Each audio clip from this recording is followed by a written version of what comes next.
बाजी प्रभु श्री अरविंद की एक महान कविता। हिंदी भाषांतर अमृता भारती।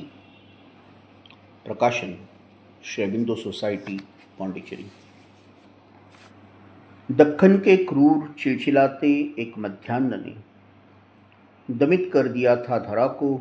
धुंध में निमग्न खड़ी थी पहाड़ियाँ। उमस भरे प्यासे मैदान फटी आँखों से ताक रहे थे। बहुत काल से सूखे झरनों के झुलसे हुए पथों को जल की कामना से प्रकृति और मनुष्य एक समान। कासे के चमचमाते आसमान से कारारुद्ध मुक्ति पाना चाह रहे थे गर्मी की इस विशाल स्तब्धि से। न केवल किसी विरले चरवाहे पर या खेत जोतते या पकी बालों वाले धान्य की रात दिन चौकसी करते किसी धीर कृषक पर ही यह भार गिरा। यह तो लटक गया मुगल घुड़सवारों पर जब वे चले आक्रमण के लिए बल्लम तान कर। पौलादी उद्दाम तरंगे इनके इर्द गिर्द और पीछे जब वे पीछे हटते या चक्कर लगाते जहाँ पैदल दौड़ रहे और गोली दाग रहे थे, फिर गोली दाग रहे और दौड़ रहे थे, क्योंकि अब अंततः युद्ध समाप्त हुआ। उन्होंने समझ लिया अब आखिरकार पहाड़ी तेंदुआ मारकर भगा दिया गया। ठीक उसकी मान तक विद्रोही जत्थे का मौत तक पीछा किया गया और अंततः एक परिणाम प्राप्त कर लिया गया। इसलिए वे नहीं रुके दमघोटू धूल के कारण, जल्लाद गर्मी, युद्ध और घावों की प्यास और लड़खड़ाती कठोर थकान के कारण, बल्कि आगे बढ़े धधकती आँखों से। इसके एकदम विपरीत प्रतिद्वंदी मराठे वीर हांफते और क्षुब्ध, प्यास से पीड़ित और त्रस्त और दहकती धरती की चौन से अंधे रायगढ़ की ओर पीछे पलटे जा रहे थे, अपने रक्त से दम करते अपनी माता को। उन्हें लग रहा था कि उनकी अपनी प्यारी शैलमालाएं मानो एक दुस्वप्नपूर्ण नरक हो। विनाश और उष्णता का आकाश एक मूक और हंसता साक्षी, उनकी भीषण यातना का इस समय ईश्वर और मनुष्य से परित्यक्त, जिन्होंने अपने देश और अपनी जाति के लिए मुकाबला किया था, लगता था व्यर्थ हुआ। सुबह जब सूर्य अभी क्षितिज रेखा से नीचे था, शिवाजी झपटे ऊंची पहाड़ी गढ़ी पर, मानो उन्हें आशा हो कि जकड़ लेंगे इस समग्र विशाल भूमि को मुट्ठी में। पर उत्तर और पूरब से मुगल उबड़ पड़े थे। असंख्य तलवारें और घोड़ों की टापे, शैल श्रेणियाँ कांपती हुई और सैकड़ों बंदूकों की दंदनाहट, ये उस वीर को पीछे हटा ले गए। स्थिर निश्चेष्ट कठोर मुखभंगिमा के साथ बलवान मराठे चुपचाप लड़ाई को पीछे अपनी पहाड़ियों की तरफ खींच ले गए। केवल उनका पश्चावर्ती दल कभी कभी उच्च घोष कर उछल पड़ता, पीछा करने वालों के कंठ पर या किसी चढ़ाई पर या कोई गुप्त अनुकूल स्थान मुगलों की बाढ़ को रोक देता। मुहूर्त भर के लिए जहाँ भी ये वीर लड़ते सदा अग्रणी बाजी प्रभु देखा गया। बाजी प्रभु देखा गया आक्रमण की एक उद्दाम तरंग तरह, ये प्रवाह के विरुद्ध खड़ी एक चट्टान के समान। अंततः ये पहुंच गए रायगढ़ की ओर जाने वाले एक सिंहमुखी दर्रे पर। शैल श्रेणियों से सटकर इस स्थान को संकीर्ण कर दिया था और उनकी भयानक खड़ी चट्टानों ने इस अधोमुखी ढलान को जोखिम से भर दिया था। शिवाजी रुक गए। उनकी आग्नेय दृष्टि बड़ी तेजी से पर्वत, दर्रे और घाटी की चारों ओर दौड़ी और उतनी ही तेजी से शक्तिमत्ता से उड़ान भरते गरुड़ के सदृश पास के एक श्यामल युवक की ओर लौट आई। कनिष्ठ मालसुरे अपनी चमकीली और ज्वलनशील आँखों से, जो बिन बोले मानो नियंत्रणबद्ध सवार रहा था कंपायमान, उसका उग्र हृदय भूखा था पश्चावर्ती दल के लिए, जहाँ तलवारों के हास के बीच चल रहा था मृत्यु का संगीत।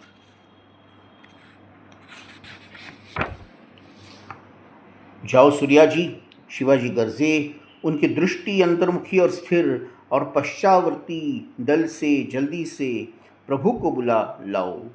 आदेश के साथ ही घूमकर सूर्याजी के घोड़े के खुर शिला प्रकीर्ण ढलान पर तेजी से दौड़ पैदनी घाटी के विनाश में उतर गए फुर्तीले पर एक राष्ट्र की नियति से बोझिल वे उस कटक पर पहुँचे जहाँ दक्कनी पश्चावर्ती दल के लोग कठोर खामोशी में लड़ और मर रहे थे और निष्फल श्रम ने तोड़ दिए थे उनके वज्र हृदय और प्रभु को नाम का बुलावा दिया।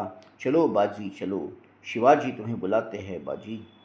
और बाजी ने एक शब्द बोले बिना ढीली कर दी अपनी लगाम और तूफानी रफ्तार से उस भयानक दर्रे पर आ पहुंचा और चुपचाप ठहर गया नायक के सामने।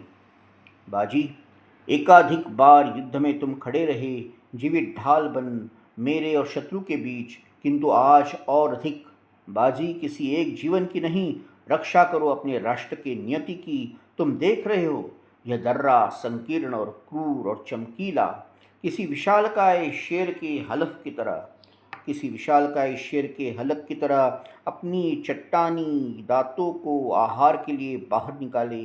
और यद्यपि निचला ढलान बहुत सुगमता से उतरता है, फिर भी जड़ों और पत्थरों के कारण यह बाधित है और ऊपर का अधोमुखी ढलान अपराजेय रूप से रोकता है आक्रमण, अत्यंत दुरारोह है।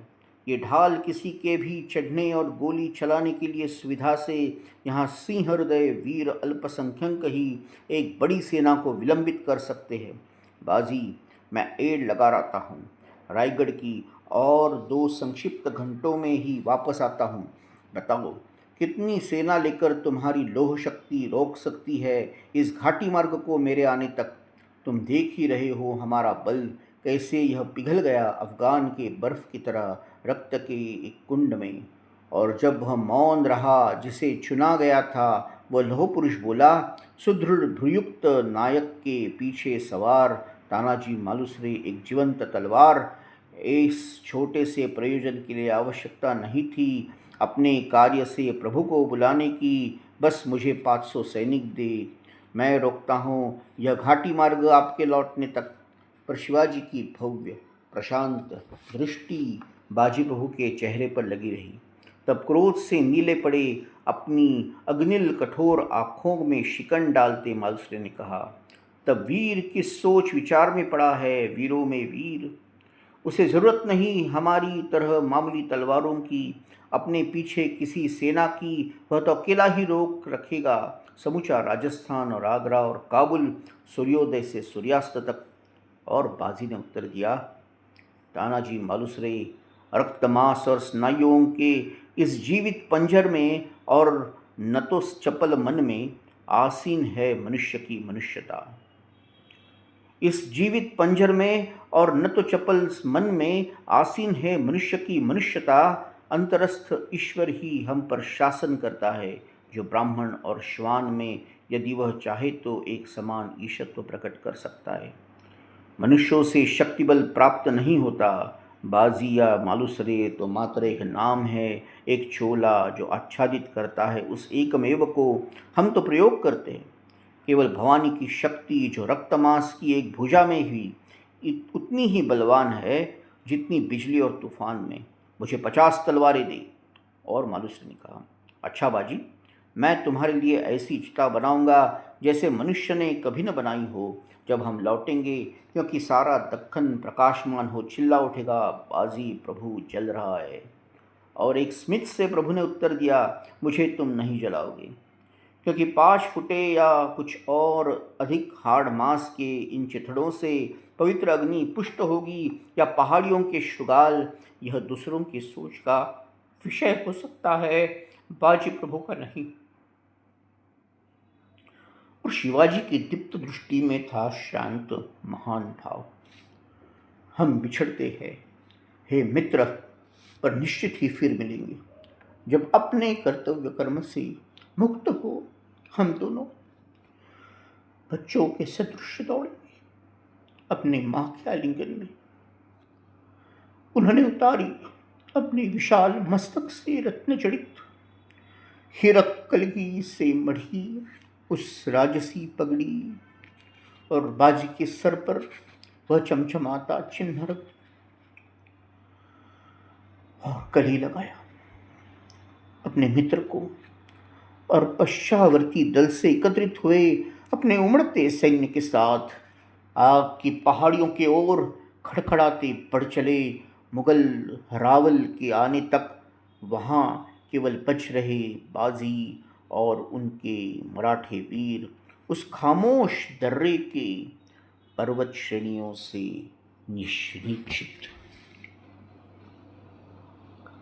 इस छोटे से दल ने जो पकड़े थे नियति के हर क्षण को, सहज भेद्य भुरभुरे इस्पात के घेरे से अभी थोड़ा ही विश्राम लिया था कि एक आती हुई तरंग चूड़ा के सदृश मुगल हरावल प्रकट हुआ, धीमा और थका हुआ, फिर भी ऐसे दुर्बल अवरोध को तोड़ने के लिए अटल, और जोर लगाकर दौड़ पड़ा, पर अधिक काम न आया, क्योंकि बंदूकों का केवल एक धमाका होता, बार बार सदा वही एक धमाका जब वे पास आते, और एक रुद्ध लहर की तरह मुहूर्त भर को आक्रमणकारी रोक जाते और लहर की तरह ढेर हो जाते, पीछे हट टूटी हुई फुहारों के फेन में विशेष।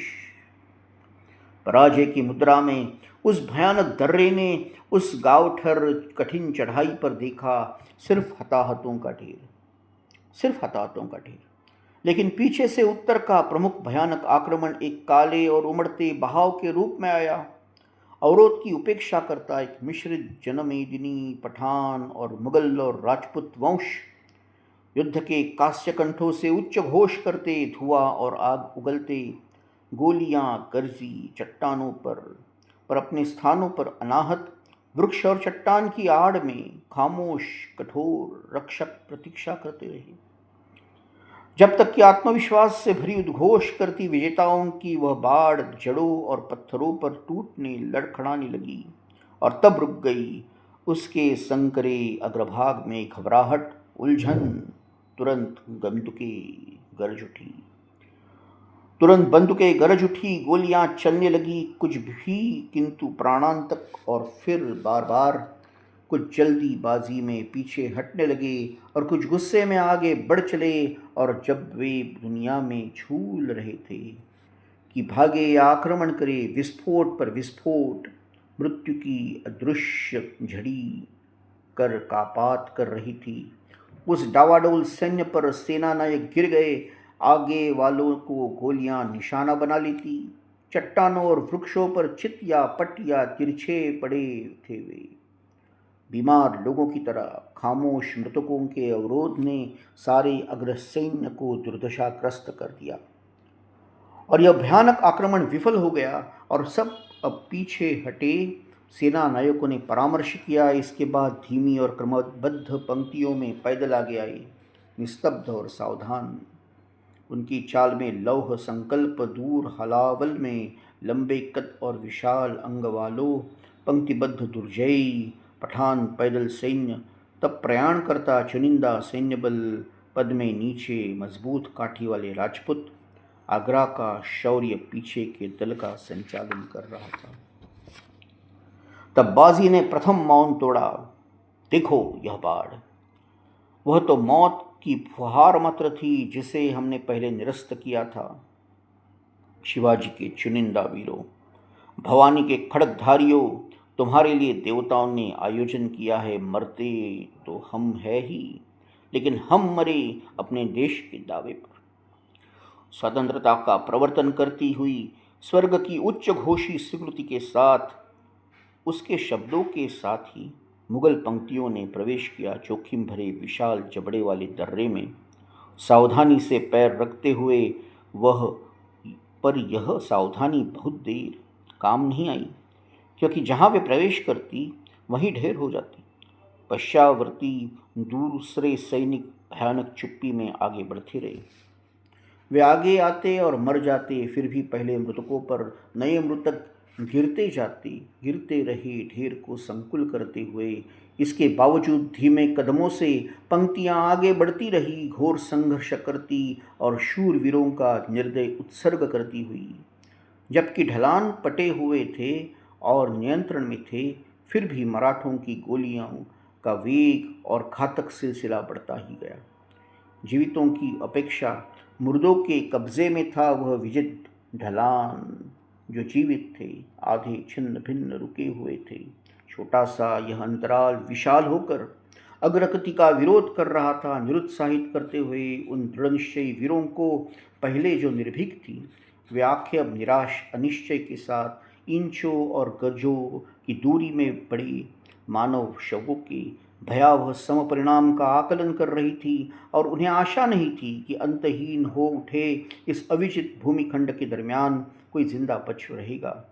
पर दक्किनी अवरोध से बंदूकें रुक नहीं रही थी, बल्कि भड़का रही थी। निरुद्ध अप्रतिकार को गोलियां रुकी नहीं, न तो उन्होंने गणना की। विनाश की लगातार वो बरसती रही, भिन भिनाती मधुमक्खियों की तरह, और डसती रही बलवान प्राणों को मृत कर, मानो हत्याकांड एक धार्मिक उत्सव हो।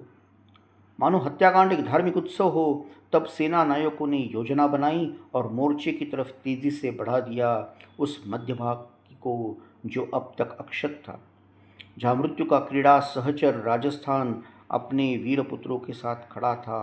वे फुर्तीले राजसी दुस्साहसी पद्मों में आए।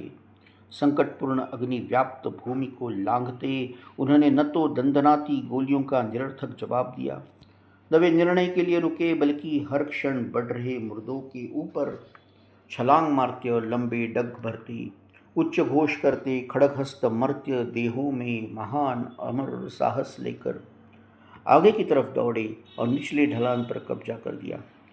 लेकिन अब ऊपर के छोटे लेकिन सीधे ढलान ने बाधित कर दिया उनका वेग, और जैसे ही वे पंजे के बल ऊपर चढ़े, चुस्त और जोशीले आगरा की गर्म लू के अंधड़ झोंके की तरह पत्थरे की आग ने गोलियों को डकार लिया।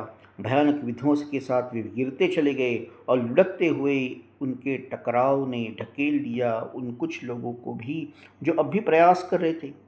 आगे बढ़ना निषिद्ध था, पीछे हटना अपयश था, और विनाश की धमकी से परिपूर्ण मुहूर्त भर के लिए बद्ध बलिपशु की तरह खड़े रहे राजपूत हर क्षण घटते हुए। तब राठौड़ वंश का एक उच्च प्रतिष्ठित सामंत वीर सामने आया, हतबुद्धि आक्रमकों के बीच से अपनी तलवार के इशारे से कुछ की टक्कर में हजारों को आगे आगे के लिए ललकारता हुआ, और गोलियां उसका बाल बाका न कर सकी। वह डटा रहा, कुछ देर अपनी अपनी अभी न खत्म हुई मियाद से रक्षित, और एक शक्तिशाली घोष पीछे से उठा, और प्रचंड सैलाब के रूप में राजपूत पिल पड़े तलहान पर, पंजों के बल चढ़ते हुए सिंहों की तरह। बहुत से हाथों को मिले गिरते हुए मुर्दे, पर अब मातमी अवरोधों को पीछे धकेलता अग्रसैन्य एक झटके से ऊपर चढ़ाया और समतल भूमि पर खड़ा हो गया तलवारें लेकर। पर केवल कुछ क्षण ही, क्योंकि भयानक और सीधा जयघोष दक्खन का 50 तलवारों के साथ उछला उन्हें पीछे धकेलता हुआ। बाजी प्रभु अग्रणी 3 बार वे आए, 3 बार हावी हुए, तीनों बार दक्कनी हमले ने उन्हें निरस्त कर दिया। तब अंततः उस राठौड़ नायक ने एक नियुक्त व्यक्ति के सदृश आगे बढ़ती मौत का संचालन किया। इंतजार नहीं किया अपने दुस्साहसिक निर्णय के प्रति आश्वस्त होने का, और वह बाजी पर टूट पड़ा। पीछे का रेला आगे वालों को और भी आगे धकेल ले गया। दाएं और बाएं मराठा बंदूकें गरज उठी और आक्रमण को शिथिल कर दिया, जो अभी समाप्त होता, और दूसरे ही क्षण सन्नत खड़ा हो जाता पिछले जत्थे के दबाव से, और इसका कोई अंत ही न था। इस प्रकार वह विनाशकारी दर्रा गुत्थम गुत्था हो रही लड़ाई के कोलाहल से पूर्ण हो गया। तलवार से तलवार बज उठी, नारों का घोष, बंदूकों की गरज और गोलियों की सनसनाहट से आसमान भर गया, और विनाशकारी संघर्ष ने उस स्थान को पाट दिया। इस भीषण लड़ाई से राजपूत और बलवान मराठों को सांस लेना मुश्किल था, पर दूर आगरा की फौजें बंधी सी खड़ी थी, आश्वस्त अंत की प्रतीक्षा करती। उनकी आशा के एकदम विपरीत अंत आया, क्योंकि जब सामने उस विवादग्रस्त कगार पर राठौड़ खड़ा था और लगातार दिख रहा था नए बल पलड़े पर प्रोत्साहन प्रदर्शित करता हुआ, बाजी उसकी तरफ आया, अपने उन्नत मस्तक और राजसी व्यक्तित्व से अलग दिखता हुआ, और जैसे चलते जहाज के सामने लहरों को 2 तरफ हो जाती है, वैसे ही वह लड़ाई उसके सामने विभक्त हो गई। घात करते हुए वह निकट आता गया। तलवार से बचते हुए, उठी हुई भुजा से बचते हुए अचानक उसकी असीधार राठौड़ के कंठ पर थी और नीचे जैसे गिर पड़ता है और एक सीधा खड़ा पहाड़ी पीपल अपने हाथ पूरे फैला। मरते वक्त उसने मराठा भूमि को पकड़ लिया। उच्च घोष हुआ जब वह मरा। आगरा की भौचक की उतावली फौजों ने देखा राजपूत युद्ध की चरखी को पलटते इतनी कठिन विजय सहसा पूर्ण पराजय में बदल गई थी। क्यों ही अविचारित नहीं, बल्कि भयानक निरुत्साह के कारण, हार के निश्चय, चिड़चिड़ेपन और युद्ध के प्रति नकार के कारण उनके हट जाने के बाद ओजस्वी पठान हरावल ने युद्ध का भार संभाला।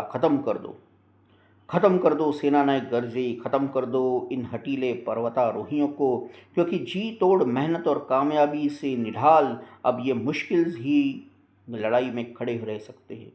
थके शिथिल निश्चेष्ट नष्ट भ्रष्ट कर दो इस सीमांत को, ताकि हम आगे बढ़े और अधिकृत कर ले रायगढ़ और शिवाजी। इस दौरान वे भी चुप नहीं बैठे थे। वृक्ष और चट्टानों की आड़ में, अनुकूल अवसर की ताक में, हर शिला फलक पर ठहरते, हर झाड़ी और बाहर निकली उस हर उदग्र भूमि को पकड़ते, दक्खन के थोड़े से कठोर बाहुबली दर्रे की धुंधली दीवारों पर चढ़े हुए अदृश्य घात लगाए पठान बड़ी तेजी से दौड़ते हुए आगे आए। पर जहाँ घात टुकड़ी घात लगाए थी, उस चट्टानी मोड़ से जैसे ही निकटतम सैनिक गुजरता, चट्टानों और वृक्षों के पीछे से खामोशी चित्कार करती आगे पीछे अगल बगल मौत का तुमुल कोलाहल और तूफान में गिरे तख्तों की तरह वे लंबे आकार धरती पर छितरा गए। शेष भयभीत होकर कुछ इस तरफ कुछ उस तरफ भागे और कुछ चिल्लाए, आगे बढ़ो, कुछ चीखे, वापस लौटो। जो आगे बढ़े तेजी से गिरते चले गए। इस प्रकार अग्रगति विघटित होकर समाप्त हो गई। जितनी जल्दी में वे समतल भूमियों की तरफ भागे, मौत के गले लगे भागते हुए भी, लेकिन दूसरे आगे बढ़े संत्रस्त शौर्य से भरे शत्रु की तरफ वे झपटे पर पहुंच न सके।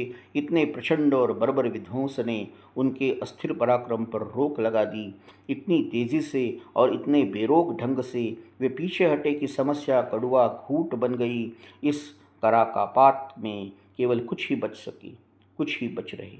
निराशा से उनके नायकों ने यह भगदड़ देखी और अपनी फौजों को पीछे हटाकर घोर अनिश्चय के बीच यह विचार किया, हत्याकांड के इस दर्रे को अविजित ही छोड़ दिया जाए या इतने भयानक इस नुकसान की कीमत वसूली जाए। उधर प्रभु के पास चिंतित आंखों से दल का कप्तान पहुंचा। बाजी, उन्होंने चित्कार किया, गोलियां समाप्त है। गोला बारूद का जो बड़ा भंडार हमारे पास था, बेदर्द प्रयोग के कारण खर्च हो चुका है। और बाजी प्रभु घुमा। उसने एक दृष्टि डाली पड़े हुए मृतकों पर। वे केवल अपनी पोशाक से ही ज्ञेय थे और देखा उसका अपना दल बहुत क्षीण नहीं हुआ है। उसने एक दृष्टि नीचे डाली, दर्रे के ठसकर पड़े हुए सैकड़ों लोगों पर और निर्मम भाव से मुस्कराया। तब अग्निमय सूर्य जहाँ झुका हुआ नीचे जा रहा था, संध्या तारे की उस कगार की ओर उसने ताका और ललकार उठा, अपनी आत्माओं को वज्र का बना लो। अगर भवानी अब भी चाहेगी, ताकत और तलवार हमारे राष्ट्र के भविष्य को विनाश से रोक सकेगी, जब तक कि विजय शिवाजी के साथ लौटे। और इस तरह वे बाट जोहते रहे, बिन बोले और बिन आवाज़ किए, और उनके ऊपर वह एक मूक अपराह प्रतीक्षा करता रहा। वह पार्थिव निस्तब्धता गहरी थी। सिवा पर्वतों के और उन मृतकों के कुछ दिखाई नहीं देता था, कुछ सुनाई नहीं देता था। कहीं कोई कंपन नहीं था। केवल कुछ काले पंखों वाले पक्षी धीम गति से घेरा बांधते आकाश में मंडरा रहे थे। बस हवा जो अभी चलनी शुरू हुई थी, लगभग निशब्द ही उन जंगली इलाकों की खामोशी पर संदेह कर रही थी। केवल कभी कभी कोई कराह उठती जो किसी प्राण त्यागती आत्मा के पीड़ा पाते शरीर की यातना को व्यक्त करती, और बार बार बाजी की दृष्टि हर क्षण नीचे जा रहे सूर्य पर पड़ रहती।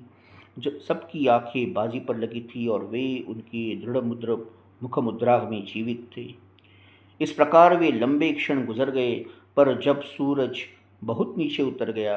दूर एक हलचल सी प्रतीत हुई। सबने मुठ को कसकर पकड़ लिया और अपने जीवट पर जोर डाला, और तब दृढ़ निश्चयी मुगल सेना का प्रवाह एक बार फिर उमड़ता हुआ आया। यह नहीं था पठानों का भगदड़ करता छिन्न भिन्न सैन्य, न तो राजपूतों की हिम्मत हारी तलवारें, बल्कि था आगरा का शौर्य रंगीन पोशाकों और स्वर्ण और शमशेरों से जटित झगमगाता। बड़े वेग से आए थे आक्रमण की आशंका लिए। प्राणघातक धुआंधारी करते गोलियों के अग्निपंख लगाए, पर उन्हें मिला सन्नाटा। उनके इरादों को यह बड़ा मनहूस लगा। वो थोड़ा सा रुक गए, किसी धोखे की आशंका से, यद्यपि अधिक विनाश के लिए तैयार, फिर भी निवारण के लिए सावधान, आश्वस्त होकर उन्होंने आगे बढ़ उच्च घोष के साथ ढलान पर धावा बोल दिया। कोई गोलियां नहीं चली, कोई बंदूकें नहीं गरजी। अनाहत उन्होंने पार किया खुला स्थान, अक्षतवे चढ़े पहाड़ी पर जैसे ही उनके हाथ पड़े उन झाड़ियों पर जो इस सुरक्षा स्थल की बाड़ बनी हुई थी, अदृश्य तलवारों ने उनकी उंगलियां काट दी। झाड़ियों के बीच से अप्रगट योद्धाओं द्वारा फेंके गए बल्लमों ने बींध डाले उनके वक्ष। पीछे से निकटतम पंक्तियां बढ़ती रही, अपना प्रारब्ध भुगतने को। इतने पर भी वह जनसागर आगे बढ़ना झेलता रहा, जब तक कि संघातक संघर्ष के साथ वह पहुंचा उस खतरनाक शिखर पर। वहां कुछ देर निर्दय हत्याकांड होता रहा और पूरा सीमांत प्रदेश शूरवीर मृतकों के ढेर से प्राचीरबद्ध और ठोस किलेबंदी में बदल गया। पर क्योंकि सामने ढेर होता, पीछे आ रही क्रोधोन्मत्त सेना अपने ही मृतकों को काट फेंकती और ऊपर चढ़ जाती, और अंततः यह दुर्नम्य सैन्य समूह सफल हुआ, और तब तक एक शिखर पर एकजुट होकर शत्रु से लड़ने लगे। घोर विषमता के विरुद्ध वे थोड़े से दक्खनी।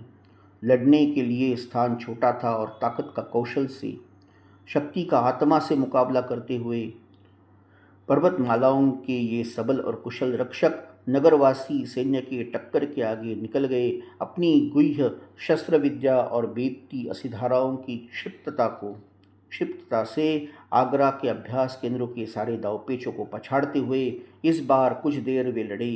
तब अचानक बाजी पर सकल भवानी उतर आई।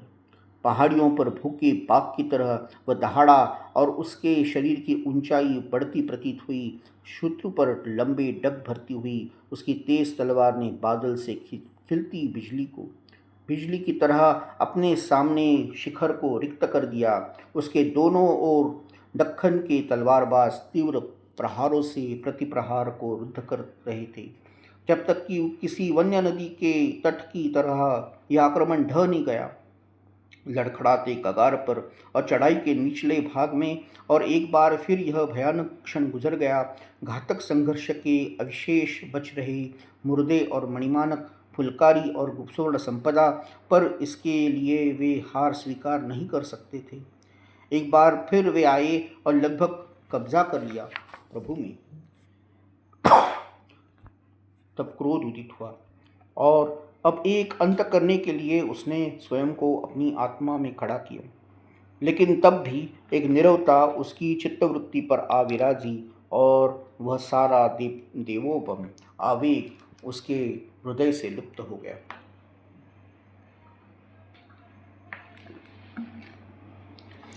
और उसके भीतर से निकलकर प्रत्यक्ष अवस्थित हुई एक शक्तिशाली मूर्ति, भीमवदना, रक्तवसना, वज्रमेघ की तरह काली, अपने लहराते केशों से आकाश को आच्छन्न करती हुई, और अपने अधीराट हाथों के लिए उसमें ही लिए खड़क पद्म वरदान रक्तस्त्रावी मस्तक भवानी, और वह अंतर्धान हो गई। दिन का उजाला आम दुनिया में उतना ही साधारण था। बाजी के ज्ञान था दुर्जेया भगवती भवानी का, जो भारत पर अंत तक दृष्टि रखे थी। तब भी एक सैनिक को मिल गया, उसका कंधा एक क्षीण मुगल बल्लम किरकिराता हुआ उसकी भुजा में बिंध गया। प्रत्यक्ष प्रचंड हो उसके चारों ओर घिर आया सारे पर्वतारोहियों का समूह।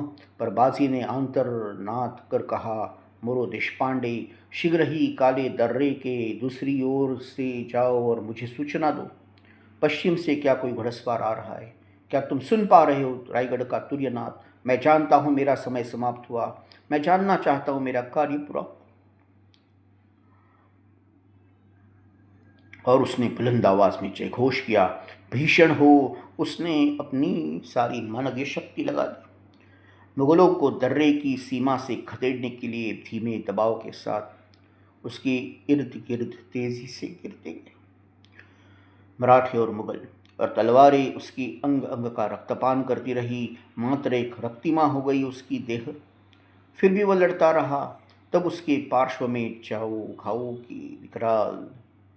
घावों से विकराल रग्निल आंखों में मौत लिए हर्ष मनाता एक भीषण आकार आ खड़ा हुआ मोरो देशपांडे। बाजी मैंने देखे है रायगढ़ के विल्लमबाज, बाजी मैंने सुना है तुरहियों का नाद। अपनी आवाज़ से सारे कोलाहल को विजित करता वह बोला, और तब एक मुगल शव पर अधोमुख गिर पड़ा मृत, और बाजी ने डरावने हाथ से अपनी अग्निल एकटक घुरती आँखों का रक्त पोंछते हुए देखा। अपने चारों ओर 50 वीरों में से केवल 15 ही खड़े थे, पर सामने पीछे हर तरफ दर्रे पर मुगल ही मुगल थे। चित्कार करते हुए एक बार फिर वह भीषण मराठा घुमा और पीछे खुशियां मनाते दुश्मन पर सींग झुकाकर दौड़ते हुए वृषभ की तरह दौड़ पड़ा। उसके साथ दौड़े बचे हुए दुस्साहसिक वीर काट करते हुए, और जैसे चाकू बनाता है तत्काल अपना रास्ता पानी के बीच, वैसे ही लड़ाती मुगल दीवार को चीरा और वह पीछे अवरुद्ध हो गई। 8 जन केवल खड़े थे दर्रे के संकरे छोर पर, कोई भी अक्षत नहीं।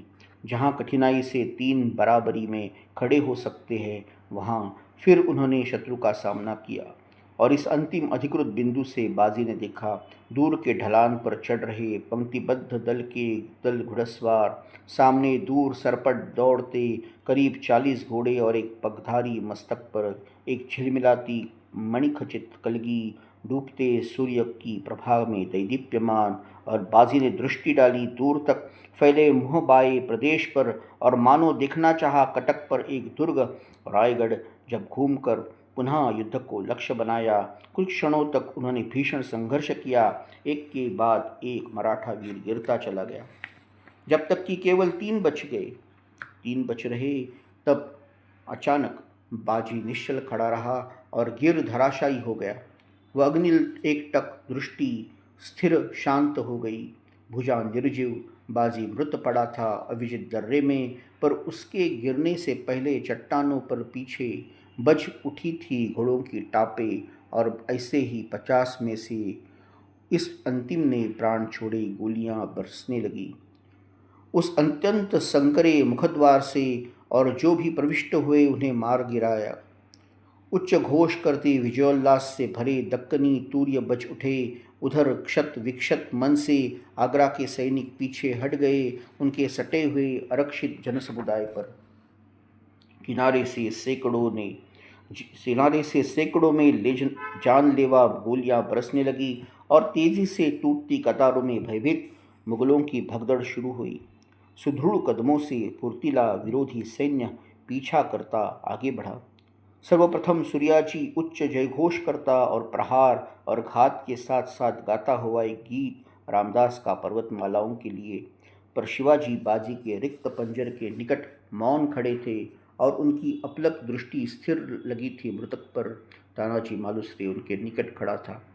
उसने निष्प्राण देह को ध्यान से देख धीरे से कहा, 33 द्वारों से तुम प्रवेश कर रहे हो स्वर्ग में, हे भाग्यशाली आत्मा, हे पराक्रमी वीर। तो जब मेरी बारी आए, मैं भी अपनी मौत को गले लगा सकूं, देश की रक्षा में या अपने स्वामी के लिए कोई बड़ा दुर्ग जीतकर।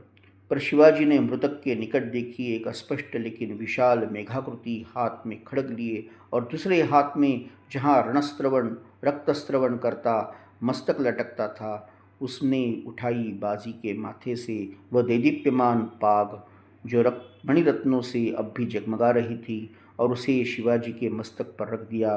पर जब वह उठी महावीर बलिदान से रक्तरंजित, उन्होंने देखा कलगी के चारों ओर एक स्वर्ण किरीट।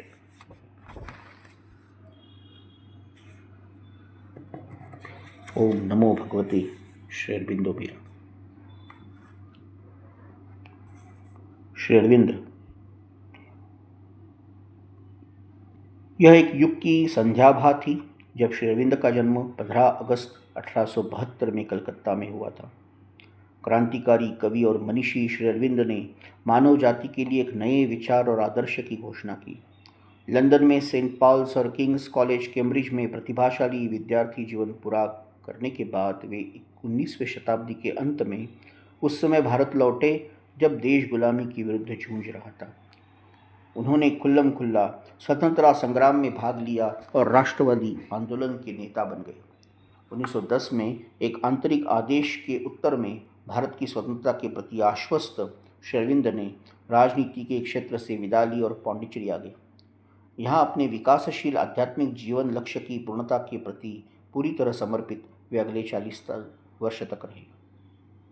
1914 में मौन योग साधना के 4 वर्ष बाद मानवता के लिए नया संदेश प्राप्त हुआ।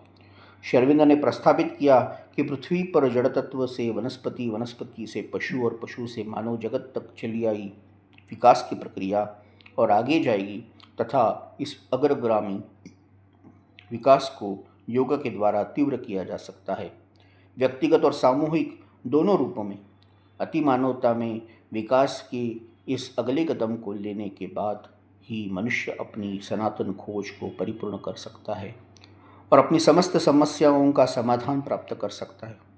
श्री अरविंद ने 1950 में अपना देह त्याग किया, पर उनका दिव्य दर्शन और उनके आदर्श आज भी पूरे विश्व के लोगों को निरंतर बढ़ रही संख्या में अपनी ओर आकर्षित कर रहे। हरिओम तत्सत। ओम नमो भगवते श्री अरविंदो मेरा।